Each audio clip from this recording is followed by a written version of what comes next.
Guys, get excited. Mag-e-edit na ulit tayo ng Skibidi Toilet.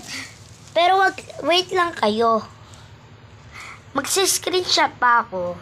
Pero wag muna sana hindi delete ng nanay ko.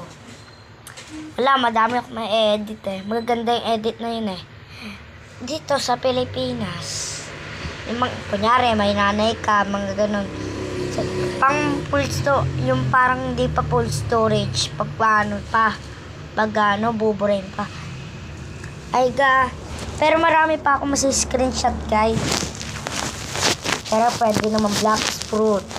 Pang sa 2025, black fruit. O pang 2026. Ulit-ulit lang. Magre-reply naman din ako. Kunyari, yung black fruit, yung pag-edit ko ng Buddha versus Light. Ganon, nag-reply naman ako dun.